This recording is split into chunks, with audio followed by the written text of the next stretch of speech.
Hello, everyone, and welcome to the first convening of the Equitable AI Community of Practice. We're thrilled to have you joining us today and to be featuring some really wonderful speakers. My name is Julia Neer. I'm an assistant director with the Geotech Center at the Atlantic Council. I have a couple of housekeeping notes before we get started. So first of all, this event will be recorded and will be posted on the Atlantic Council website for later viewing, should you like to return to any of the things that were mentioned today. And second of all, you can submit questions for our speakers throughout the session at askac.org. The question link will be posted in the chat for this event. And so please feel free to use that link or just go directly to askac.org. And you can submit questions throughout today's event and we will address them towards the end at the Q&A period. I think that's it from me. So with that, I will pass it off to Sachi to get us started. Thank you so much, Julia, and good morning, everybody. Welcome to the Equitable AI Community of Practice. We are so happy to see you here. I just want to give a few quick opening remarks to orient you to why we are here and what has got us to this point. And really, it starts with artificial intelligence, right? This technology that we're all going to talk about. And I think, at least these days, I don't need to convince anyone that it is a very powerful technology. And it's also becoming a very global technology rapidly. So, we're using it across all these sectors in international development, in agriculture, in education, healthcare, you name it, right? There's potentially a use for AI to help make our processes more efficient or get more insights about the ways in which our programs can be more impactful. And so in this way, it's starting to impact, all people all over the world. But I think what we want to stress here is that even as AI is growing and expanding globally, it doesn't reach people equally in the same way, doesn't impact people in the same way. So at USAID, where I work, we really strongly believe that we need to use this technology responsibly. We need to make sure that we are advancing inclusive and responsible AI. And we've outlined this in USAID's AI Action Plan. So I am Sachi Doshi. I work in USAID's strategy and research team. And along with USAID, DAI, and Atlantic Council, I'm very, very happy to welcome you to this community of practice to talk about how we can promote equitable AI. So because we wanted to promote equitable AI, we launched the Equitable AI Challenge in 2021. We don't just want to support AI growth, we want to intentionally address the ways in which AI can produce unequal outcomes for different people around the world. And for this challenge, we're focusing specifically on gender. It's the largest dimension along which we can see AI inequity. For example, we can see that AI can perpetuate existing divides between men and women and majority and minority genders. And that's the piece that we want to address through the Equitable AI Challenge. So far through this challenge, we've awarded 5 grants to consortia of partners who have co-created their approaches together. Each of these consortia are addressing really important challenges that come with making AI equitable. Many of you are in the room today, so we're so happy to welcome you. Thank you for joining us. You can read all about the 5 different grantees on our website, which I really encourage you to do, and you'll be hearing from some of them today and in the coming sessions. So please do tune in and hear about the work that we're doing. But we're doing everything from building safeguards on large-scale AI systems that governments might be using, to auditing AI chatbots in the healthcare space, to producing due diligence processes for risky AI-based tools in digital finance, and others. And all of these approaches can collectively help to make these tools more transparent, accountable, and more fair. I'm also so proud of the work that our grantees are doing. But we realize that these 5 grants alone can't do this, right? So that's why we want to build this community of practice. We need to do more. We need to come together. Those of us who have been working in the AI space know that these challenges with AI have been around for many years, even though much of the world is realizing some of this now with the recent leaps in generative AI and ChatGPT coming on the scene. But we can make use of this moment. We can meet this moment where the world is now paying attention to AI and shine a spotlight on the ways in which AI is not often equal and how we can collectively work together to make that happen. that is the motivation for this community of practice. It is to provide a space for us to discuss where we are seeing challenges with AI in our work, how we can address them together, and build collective steps to make AI safer, fairer, and more inclusive. So you can see on the slide here how we've structured this community of practice. We have basically our large community of practice, all of you are welcome to be in them, and it's open to anybody. We will be having 3 different sessions of this community of practice, starting with this one. But we also have a core working group within this community of practice. These are practitioners, those who are building AI tools and systems, those who are working to address AI inequity in tools and systems. And there will be 3 workshops that they will be participating in. To the next slide, please. So this core working group will be, like I said, these practitioners who focus on building and addressing AI inequity. And they'll be guided by the principles that you're seeing on the screen right now. The idea is to keep this restricted so that this is a safe space for practitioners to voice the concerns and challenges that they are seeing in their work. And then, next slide, please. They can bring these the things that they are featuring. We can bring them to the larger community of practice where all of us will be. That includes folks like me who belong to donor organizations, to others who are in the research and think tank space, to private sector leaders, so that we can hear what the practitioners are saying and identify where collective action is possible.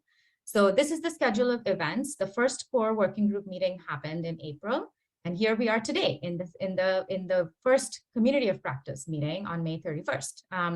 And then we'll be alternating between the core working group and the public community of practice webinars as listed in the schedule.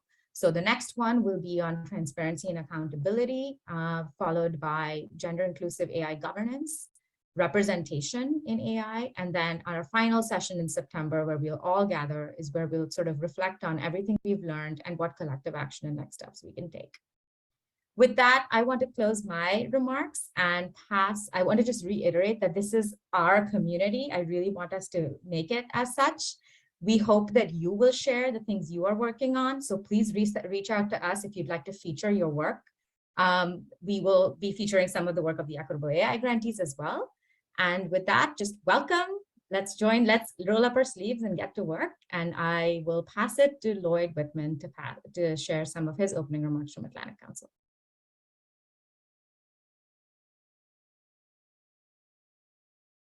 Thank you, Sachi, for that great background on this community we're supporting together, and why it's so important to provide a safe space for you all to connect, share, and learn. So I'm Lloyd Whitman. I'm the Senior Director of the Geotech Center at the Atlantic Council, and I'm honored to welcome you all to our first public workshop in the Equitable AI community of practice, facilitated in partnership with USAID and BAI. Before we begin, I just want to share a brief overview of our work here at the Atlantic Council. Some of you might be new to the Atlantic Council community. We're a nonpartisan organization that galvanizes U.S. leadership and engagement in the world in partnership with allies and partners to shape solutions to global challenges, a mission we describe as shaping the global future together. Our CEO, Fred Kemp, likes to say, we try to be a do tank, not a think tank. So our goal isn't just to write and speak, but actually to work with the community and have a direct impact on global challenges. At the Geotech Center, our specific focus is to shape that global future together by identifying and communicating what's required so that emerging technologies like AI can enter use widely across the globe for public benefit, while identifying and mitigating potential societal and geopolitical risks. And certainly gender bias in AI is both of those. And we pride ourselves as being a bridge between the technologists and the global policymakers to develop actionable tech policy partnerships and programs to be a do tank for responsible development and use of emerging technologies. Certainly, it's clear that AI here is having a moment. And so this is just really a great time to be having this conversation with this group. So we're pleased to be able to partner with Sachi and the rest of the USAID and BAI team to support this community of practice. It's a very important extension of our other work in AI, including our AI Connect program we run in cooperation with the State Department. So to lead off today's core working group session, I'm going to introduce our first speaker, USAID and AI's Gender and AI Fellow, Genevieve Smith. She has a master's degree in development practice from UC Berkeley and is currently working on her PhD at the University of Oxford, focused on AI and gender. She's also the Associate Director of the Center for Equity, Gender, and Leadership at UC Berkeley's Haas School of Business. For over a decade, Genevieve has conducted research and worked to advance inclusive technology, women's economic empowerment, equity and inclusion in the workplace, and gender lens investing. She's worked with the International Center for Research on Women, UN Women, and UN Foundation, and has published on gender, justice, and technology, including AI. So let's give a warm welcome to Genevieve to take us into some slides. Great. Thank you so much for the introduction. It's a pleasure to be here with everyone today. So I'm going to delve us into the topic a little bit and provide just a brief overview around gender equity and AI to kick us off. So the question that we're really asking, if you go to the next slide, is how do we advance AI that's gender smart, AI that advances gender equity rather than embeds and scales gender bias and inequality? So this is kind of the question that really drives us. And when we had the initial core working group session, the one with with practitioners and researchers developing and implementing AI technologies, including grantees and semi-finalists in the Equitable AI Challenge, we talked a lot about what are the challenges to mitigating bias in AI, especially as it relates to gender. And I want to share back with you all some of the things that we talked about. So first off, there's this lack of shared definitions and lack of awareness. A lack of awareness around bias in AI, generally in the ways that it can manifest, but also lack of shared definitions related to what do we mean when we're saying bias in AI? What do we mean when we're saying things like fairness? And a lot of times we can be talking past each other when we're using these different terms. So another challenge is related to data gaps. So over or underrepresentation in AI using machine learning is really problematic because the AI technologies will work better for those that they have greater representation from. And so we know that globally there are big data gaps coming from certain communities, particularly more marginalized communities. But how do we address and fill some of these data gaps in ways that aren't extractive? And then there's challenges around tech determinism. So thinking that technology will kind of solve the problems and perhaps putting too much faith and trust in technology sometimes. Lack of transparency and guardrails. So how are we building more accountability? How are we assessing, auditing tools? How are we making sure different audiences understand the ways that AI technologies are making decisions and how those predictions are happening? Private sector priorities, which can often incentivize things like being first to market, which might come at odds with ethical priorities that entail kind of slowing down, really thinking through some of these different issues that can manifest. Gender is binary. The reinforcement of gender is binary within AI technologies and code, which is clearly kind of problematic. And then data privacy violations.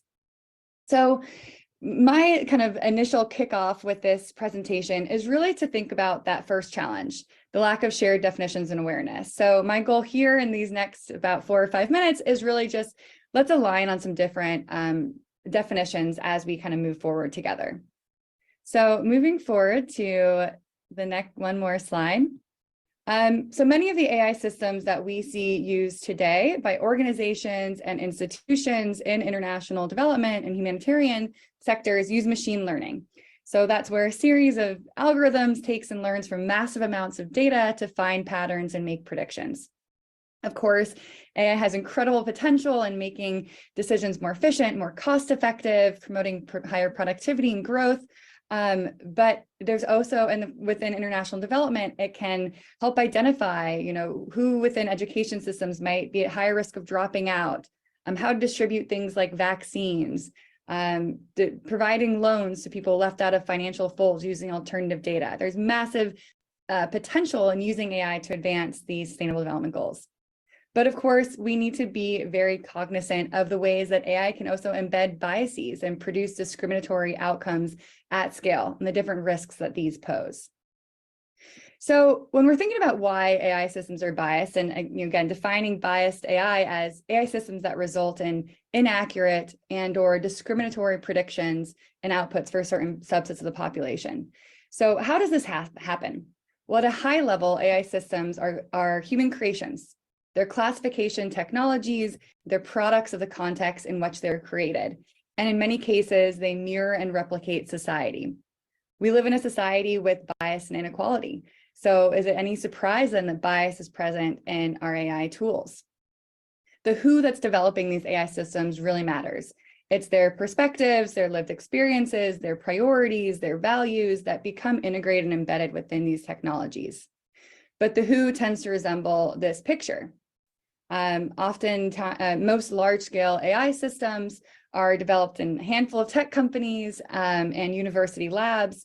Many of these different spaces are in the West. They tend to be white, they tend to be affluent, they tend to be male, they tend to be more technically oriented. And so again, this is a big lack of diversity when we're thinking about kind of who's leading the charge in developing and researching and implementing these different AI tools. So there are very large gender and racial gaps, whether in research or the different firms. And at a more granular level, going to the next slide, bias can enter within the development of AI systems. So looking at kind of data sets, this is really important to think about the ways bias come into play and how data sets are data is generated and collected, how data sets are developed, or data labeling processes.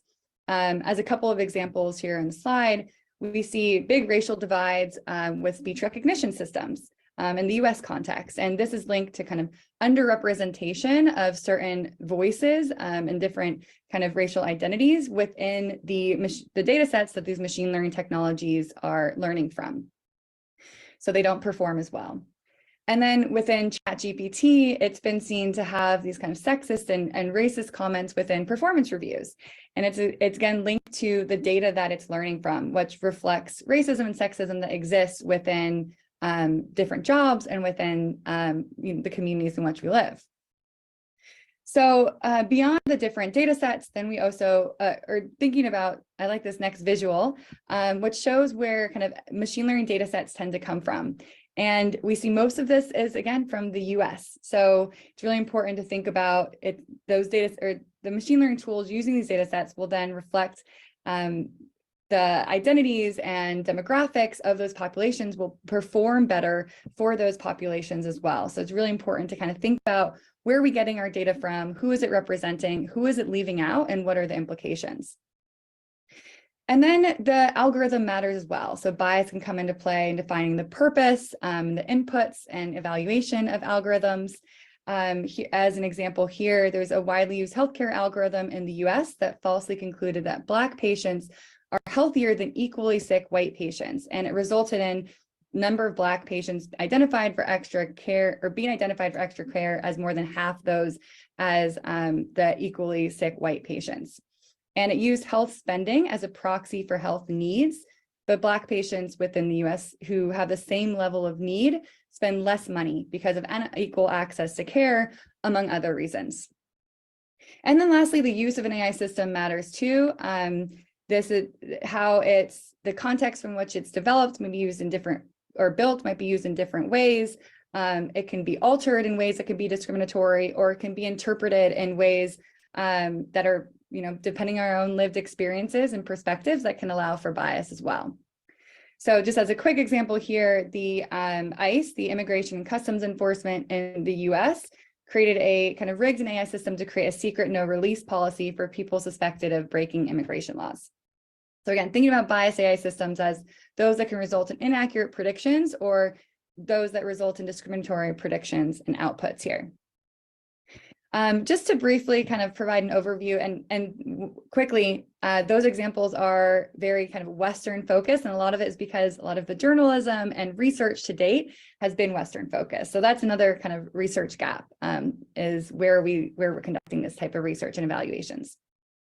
But what happens if AI making important decisions is biased? So there's an article on the bottom right there that I wrote with a colleague in Stanford Social Innovation Review that kind of categorized different examples of biased AI systems and what are the different types of harms for individuals that manifested, and kind of calculated percentages of those.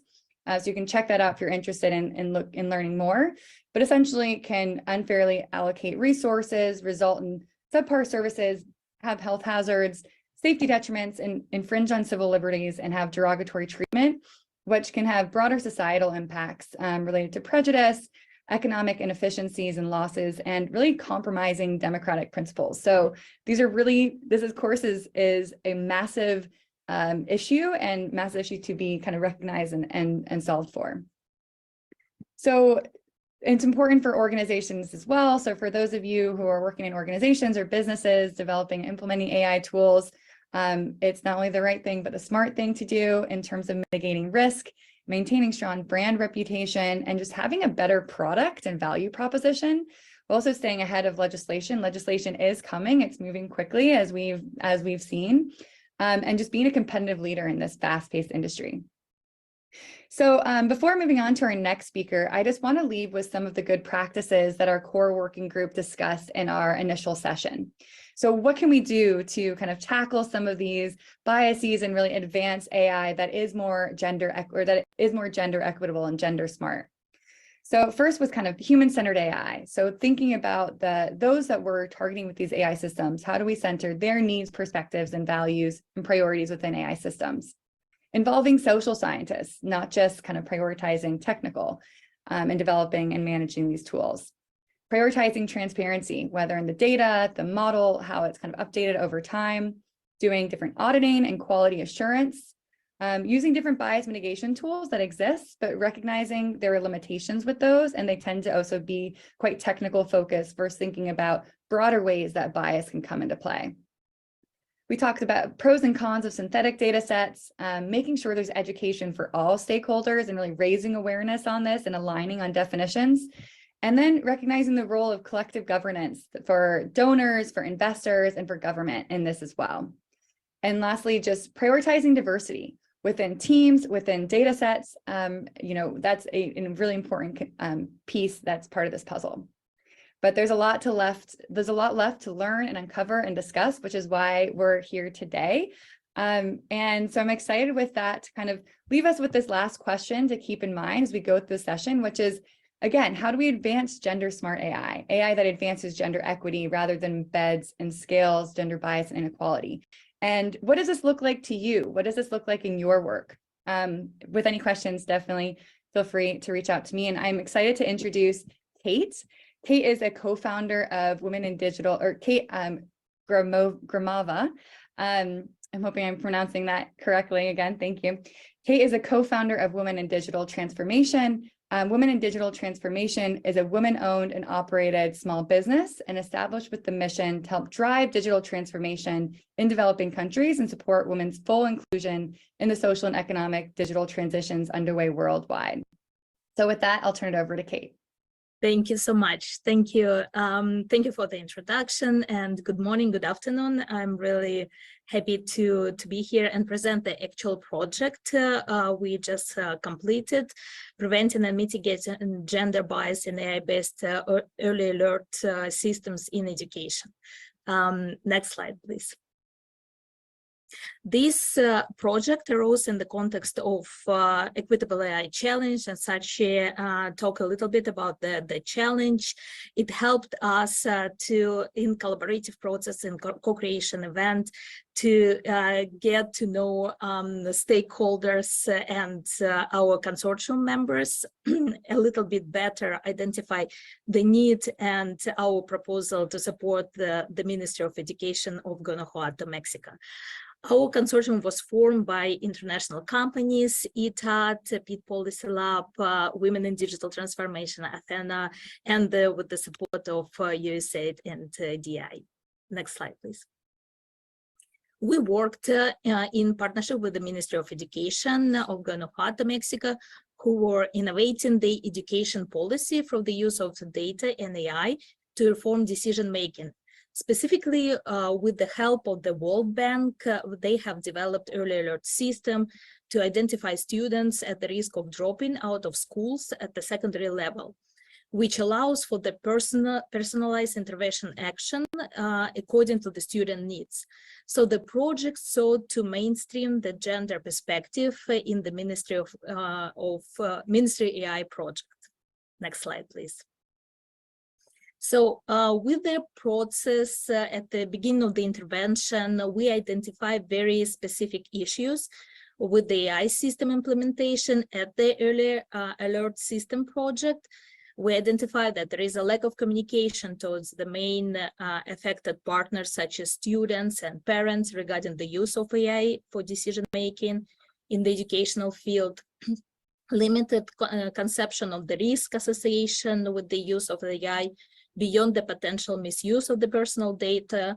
The design and deployment of the AI-driven public policy without relevant consultations and dialogue with all stakeholders. So basically, some of the issues which Genevieve identified in her presentation. So we also identified that there is a common issues for many governments starting and launching the AI projects in development framework, especially when they think about ethical and regulatory initiatives. And this was also reflected throughout the project on their subnational level in Mexico, the Latin American region, and the Global South. So we try to set our objectives to address this issue, to generate capacity for the responsible ethical use of AI, develop their ethical guide and checklist, and I will talk a little bit more about that. Test the AI fairness toolkit to direct and correct biases in data inputs and disseminate learnings within the region and make more South-to-South cooperation. So I really like this map from the previous presentation, that there is such a lack of this network and communication on their Global South. So we try to also address this issue. Next slide, please. So we have several outcomes out of the project. Of course, the result of the application of AI fairness toolkit. So the toolkit was developed by IBM Research and is currently hosted by the Linux Foundation. It is an open source toolkit that can help users examine, report, and mitigate discrimination and biases throughout the whole AI application lifecycle. In this project, the tool was used mainly to look for gender biases in the data. Specifically, the first step was to test whether there is a difference between men and women in dropout reflected in the training data. Having found a bias in favor of men, we applied different methods to mitigate it. Thus, when we compare the results of both data sets with and without bias, we found out that that 4 out of 100 girls may not be identified as students at the risk of dropout. Consequently, these 4 people may be left out of the education policy. The tool has the potential to be used to test other hypotheses of bias and discrimination in the context of AI application for early alert system for school dropouts, for example, indigenous and non-indigenous students between rural and urban population. So these are the application of their AI toolkit. We also have 2 public documents, public goods, hopefully published soon, the AI ethical guide and the checklist. Throughout the research and interviews, we have identified a lack of common understanding, and we also, the previous speakers also talk about that, among the policymakers and technical teams regarding key components that need to be considered then adopting AI systems. For example, what are the relevant regulational safeguards to guide the use of AI technologies in specific countries or specific contexts? How can we ensure ethical and enhanced decision-making through the use of AI technologies, and similar questions. So we believe that AI checklist and ethical guide could be useful for any AI project, and that is why this document will be published and available. The AI checklist is designed for policymakers and technical teams preparing to deploy already deploying AI systems for the government use. The checklist serves as a questionnaire, helping to assess and mitigate potential harmful impact associated with the AI deployment. The ethical guide is valuable resources for policymakers at the local level, and though we include a lot of cases from educational sector, we still believe that lessons learned are applicable for any other sector. And the guide includes the glossary and annex, providing additional details and case studies details and their semantic for their AI system. Next slide, please. Some memorable moments of our work with their Guanajuato technical and policymaker teams, and this is also one of the results of their this project, that we encourage this discussion about ethics and equitable AI. We provided the floor for their Ministry of Education team, ask relevant questions. So for instance, how should the ministry communicate the result of early alert system of the school dropouts for different audience? How to avoid this stigma of their identified students? So next slide, please. So we really think that that we also did their the trainings and knowledge share sessions. So we really think that the other actors in the region can gain some positive and useful information from this project. Thank you.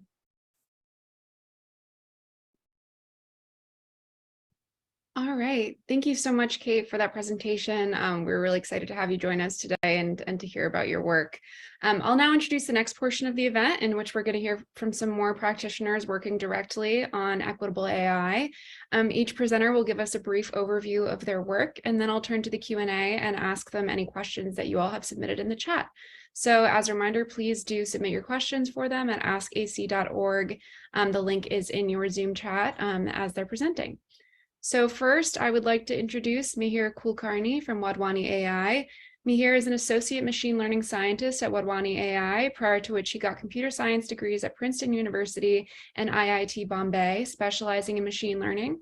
He leads multiple ML teams at the Institute, including one that built models to predict adverse outcomes for tuberculosis patients across India, which recently won the Best Paper Award at the ML for Health Symposium. He's been an active member of a cross-functional team that has developed a responsible AI framework at Wadhwani AI, focusing on all parts of the AI solution development pathway. And with that, I will hand it over to you, Mihir. Thank you. I do want to start by acknowledging that it is not ideal for a man to be presenting on gender, but I want to assure you that I have extensively spoken with our excellent female design researcher who's done a lot of work on gender in our organization. And hopefully I can do her work some justice in some of the examples I described. Okay, on the next slide, please. Thank you. I'll start by describing what we do. So the Wadhwani Institute for AI works to create impact at scale by deploying AI solutions for the global south.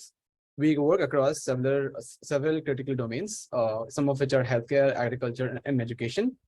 And we try to focus on all parts of the ecosystem. Of course, our core work is to build AI solutions, get them deployed, and make sure they're as good as possible. But we also work on creating platforms for data, ensuring that government data is digitized and essentially usable by software and AI.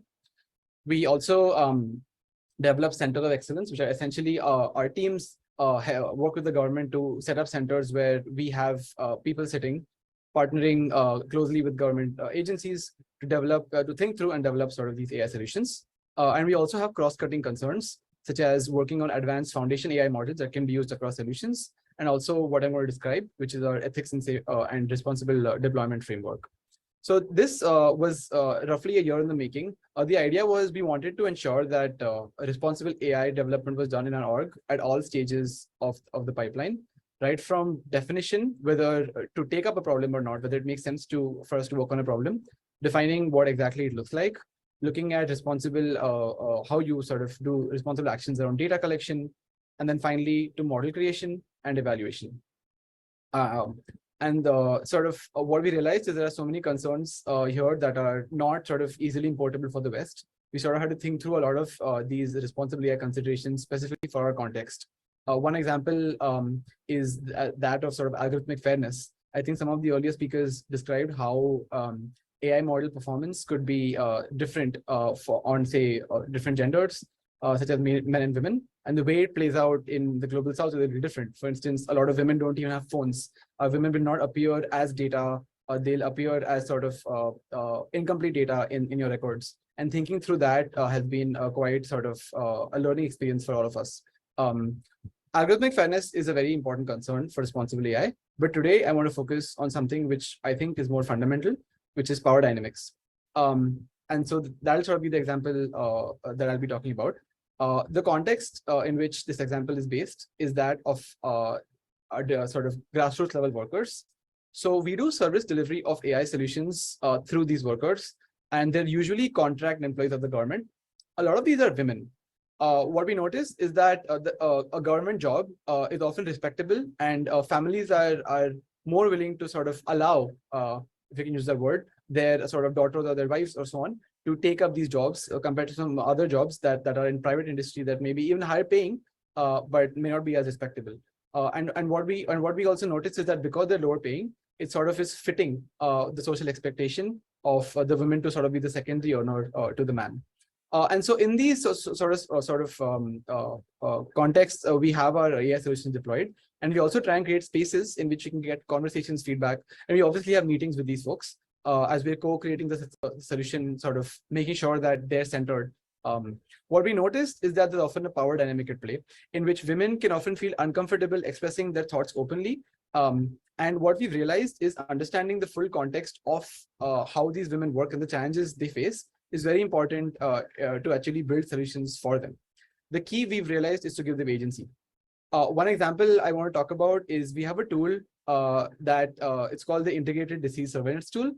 What the tool does is that it scours the internet for potential news articles that talk about disease outbreaks at local levels. So we can flag these and have people go into those government employees go into those places, ensuring that the disease doesn't have an outbreak before it actually becomes like a big deal.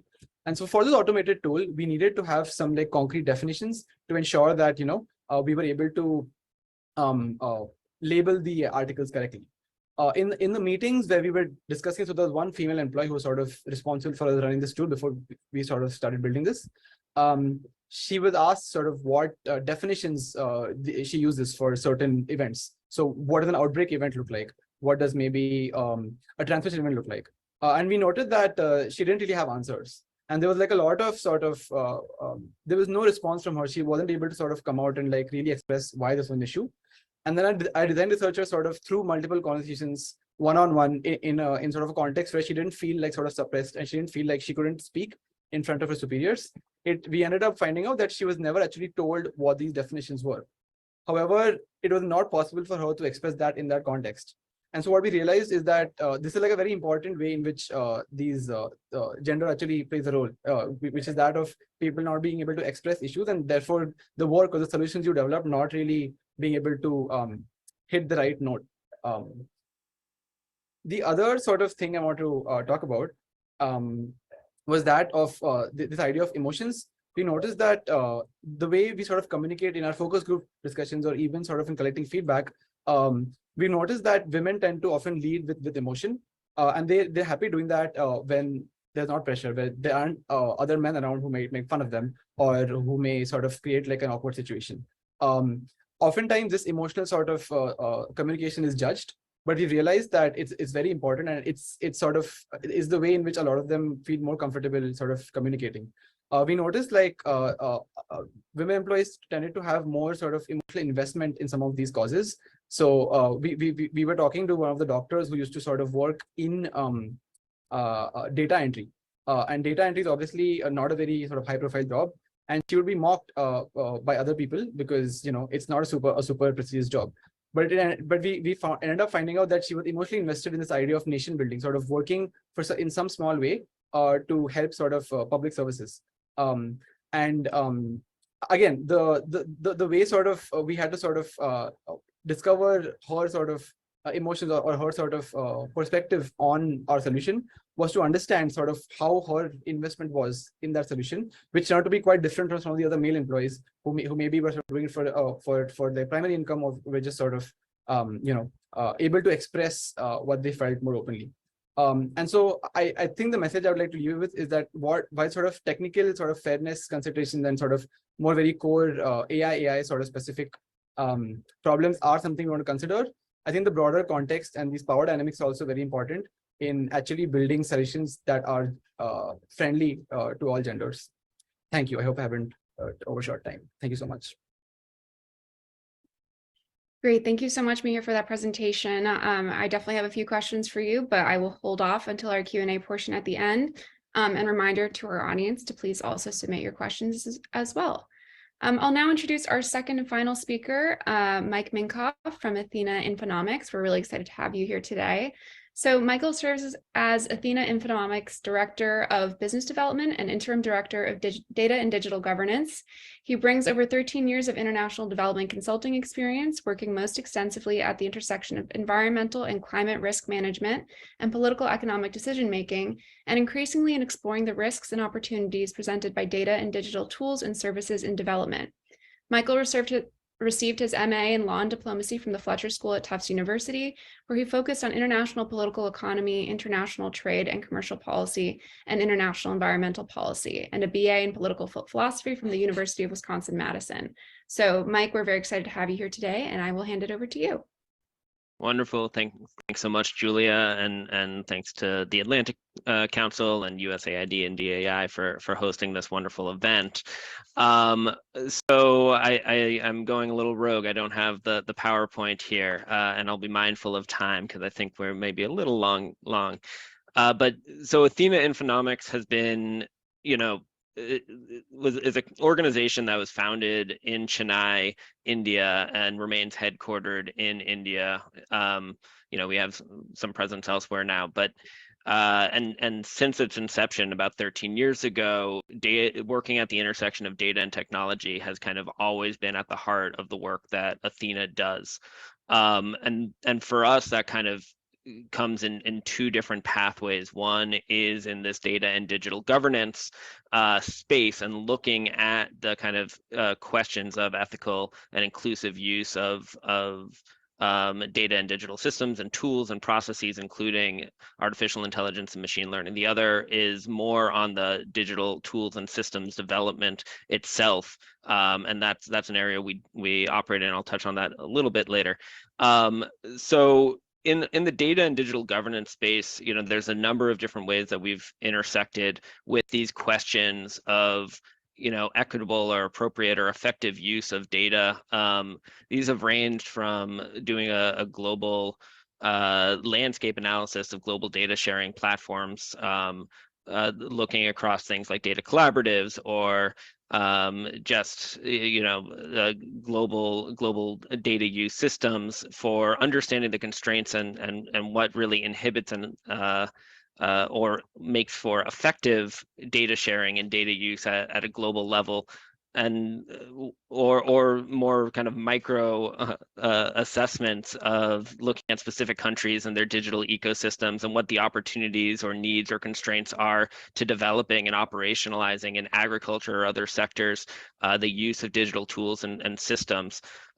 You know, the challenges that we run into are not obviously that different than things that Genevieve highlighted as kind of the 7 takeaways from the community of practice, right? Data transparency, data familiarity, data representativeness, and bias, and recently working with Kate and WinDT and Itad and Pit Policy Lab, it was a real privilege to kind of get to participate and lead the South-South knowledge exchange between Government of Mexico and Government of India, kind of taking, some of our contextual approach to trying to understand some of these challenges and integrating with some of the key stakeholders and relationships that we have across India, particularly in the states of Tamil Nadu, Uttar Pradesh, Andhra Pradesh, and Telangana, and really hearing from some of the senior leaders operating and working in the respective state governments on digital development and the use and operationalization of AI for governance, for policy, to get the reflections on kind of what was happening in Guanajuato, what WinDT and the others found as far as some of these incidences of bias and these issues related to the dropout rate detection, et cetera, and also share their own kind of approaches and processes. This has ranged from developing their own safe and ethical AI use policies, developing scorecards for kind of evaluating the effectiveness and governance of AI. There's a lot of interest and intent in creating and action in creating incubatory ecosystems for AI in India, particularly like Telangana has TAIM, the Telangana Artificial Intelligence Mission. And for us at Athena, we continue to have conversations with these stakeholders to explore ways to continue to work with these respective state governments, potentially with USAID and others, to see if there's opportunity to kind of continue to cultivate these ecosystems together in a way that really embeds these principles of equitable deployment of AI. And the other piece, and honestly, Mihir and Wadhwani,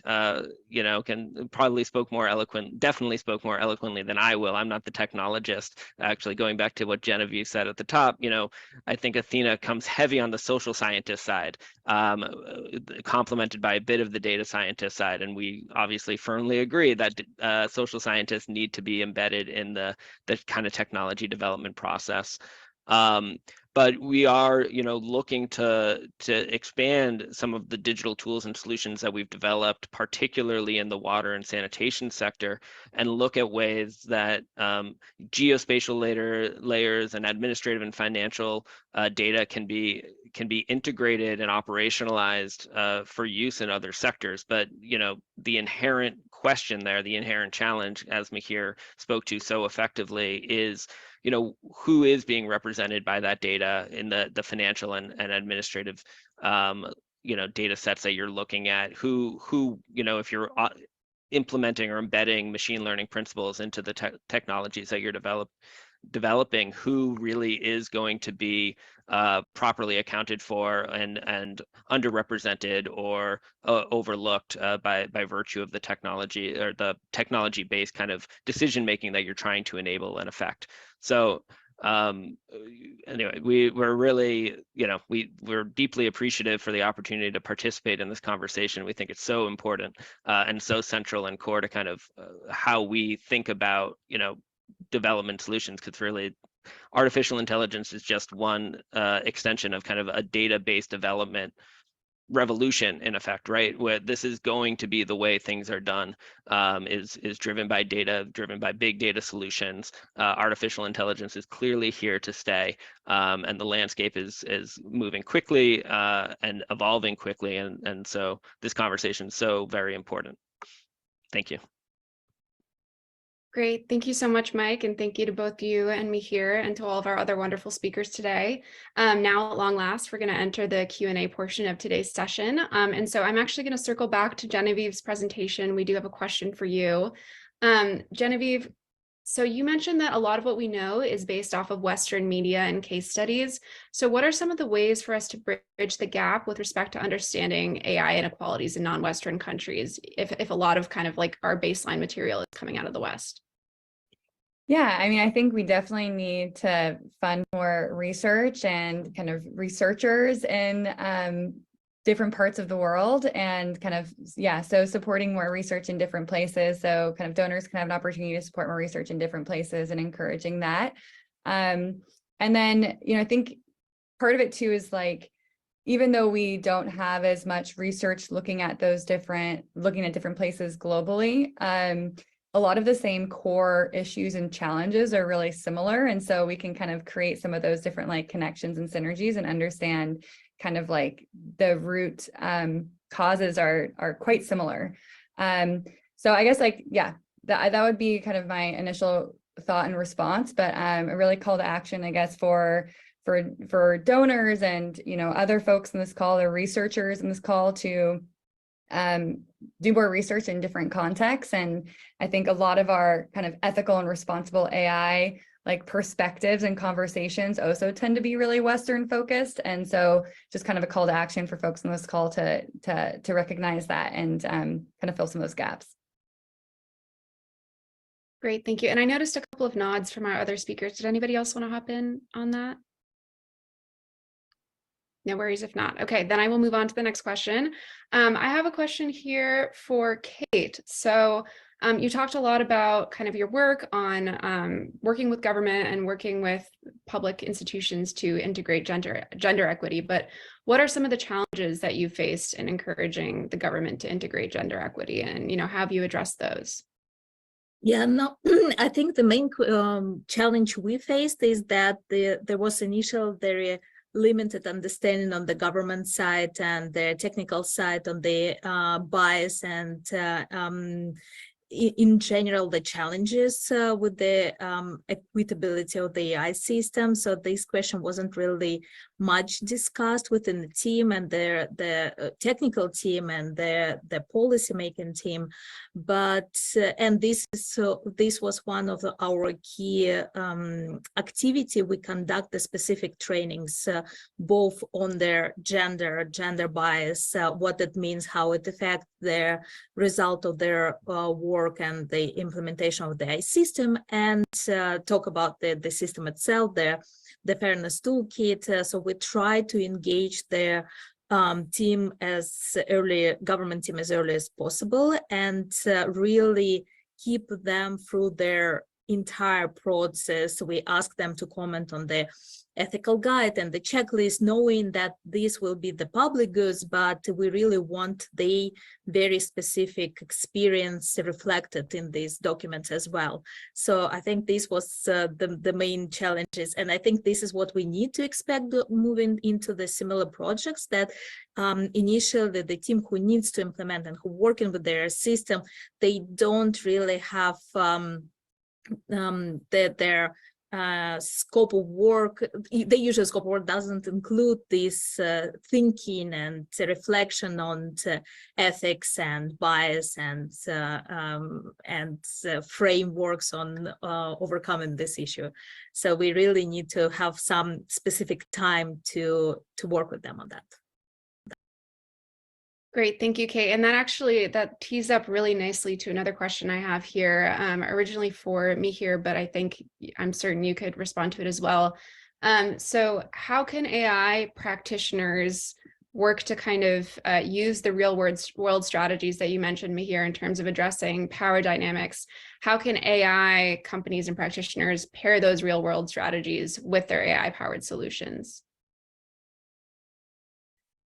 Oh, I think it's very important to have a very, I think you need to have a commitment to doing what's called co-creation, which is like building it with your users every step of the way.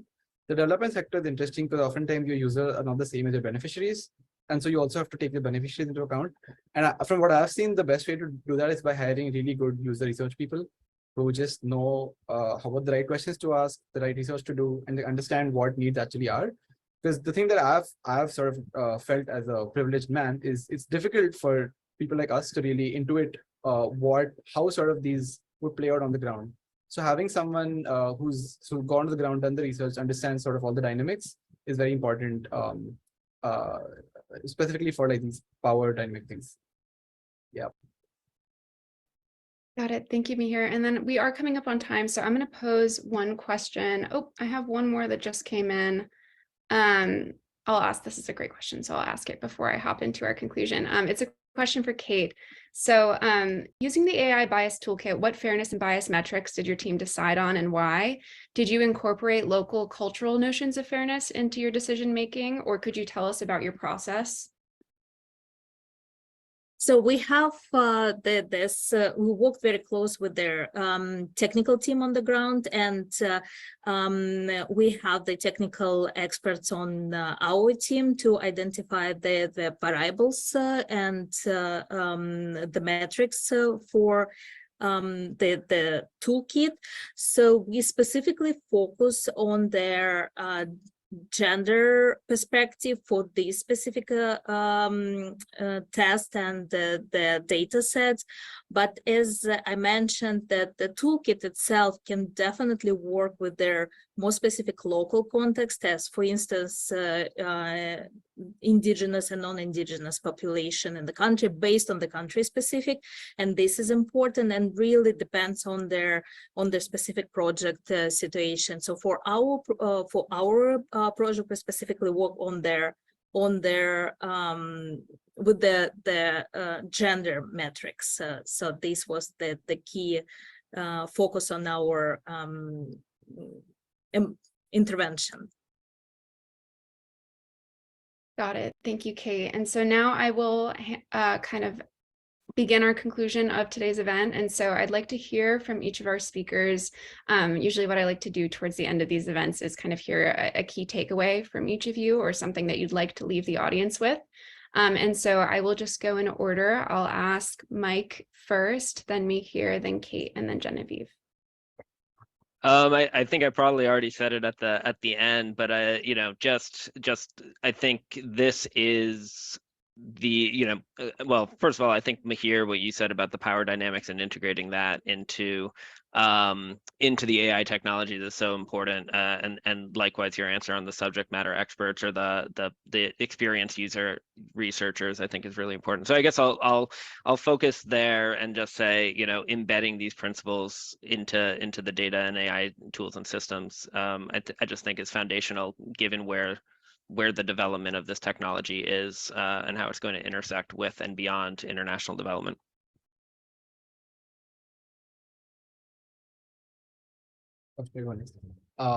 I think for me, I think Genevieve's point about focusing on the right definitions and just getting agreement on what needs to be done is so important. I think getting everyone on the same page is hard, but it's super necessary. And the other thing I also want to add is that it's really nice to have a forum where people can come and discuss these things and share ideas. So just having a conversation with other practitioners, just seeing what other experts have been doing, I think is something that we should continue. I think I go next, right? So I think for me, it's the discussion of the lack of research and collaborative networks, which is currently so obvious and persistent, and especially then we talk of the networks in the context of Latin America and the Global South. So this is something that we definitely can and should support through their activities like that. Thank you. Yeah, and I would just say, this space is moving so quickly and there's a lot of excitement and everything, which is fantastic, but we really need to take a step back and think about whose perspectives, whose values, whose priorities are we embedding in AI tools and what power dynamics, to your point, Mihir, and whose are we missing? So just a question to ask ourselves. Great. Thank you all so much for joining us today. It's been really wonderful to have you all on board. If you are watching this presentation and you are not yet officially a member of the community of practice, I do encourage you to join our LinkedIn group and to more formally register for the program. If you're interested in joining the core working group as well, please feel free to reach out and let us know. We're always looking for more wonderful practitioners to add to our group. And so I think I will leave us all with that. And, we would love to have you all involved. And we thank you for taking the time today to work with us and hear from us. And I hope you have a great rest of your day. Thanks, everybody.